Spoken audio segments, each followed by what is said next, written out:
is at the White House with new reporting. Nancy?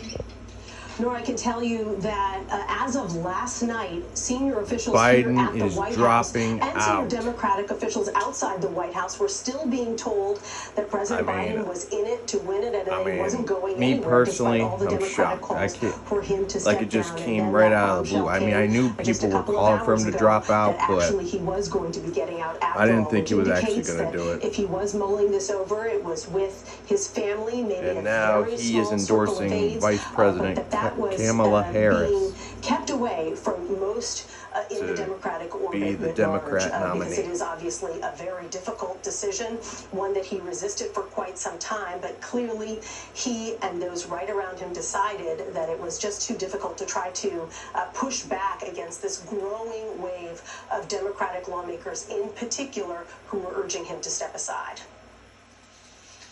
Nancy Cortez, thank you. He's 81, what kind of challenges you figure does age. The vice president face? Well, she's got 3.5 months to mount a presidential bid, which would be difficult for anyone. Yes, she has the Biden campaign war chest. Yes, she has the Biden campaign operation.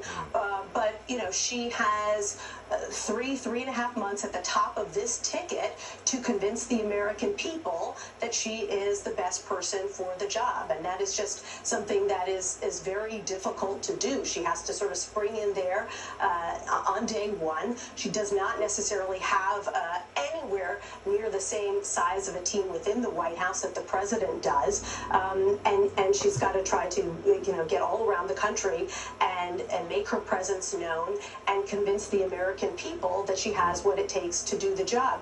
A couple of weeks ago at his press conference, I asked President Biden whether he thought Kamala Harris was ready on day one to be president of the United States, and he said yes, he believes she is. That's why he chose her.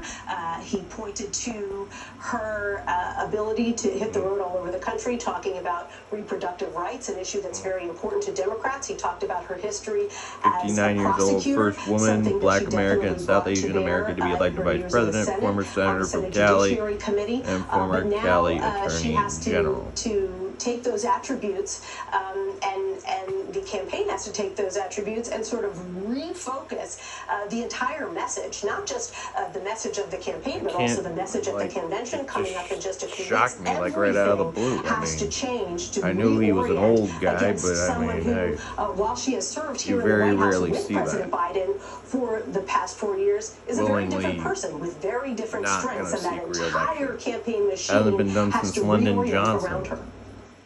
CBS News is doing a lot of reporting, and I want to make sure we get to all of the new information that is just coming in. Robert Costa, I know you have something new you want to share with us. Yes, so sources close to several of the people who might be considered possible challengers to Vice President Harris for the nomination, people close to California Governor Gavin Newsom, people close to Gretchen Whitmer, the governor of Michigan, all saying they're preparing to stand down. They do not believe that Democrats will challenge Vice President Kamala Harris at the convention in Chicago. Already in this immediate aftermath of President Biden's momentous decision, you see behind the scenes Democratic consolidation.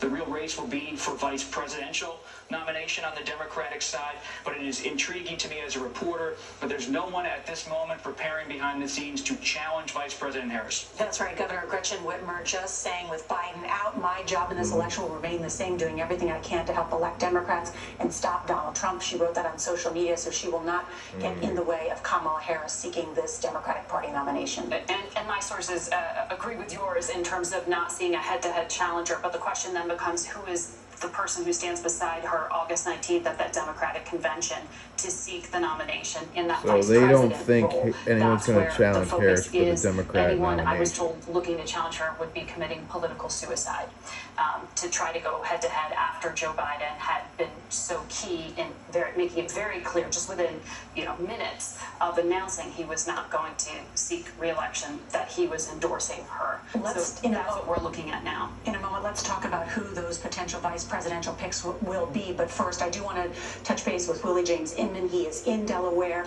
And I know, Willie, you have some reaction from the Biden family. Willie?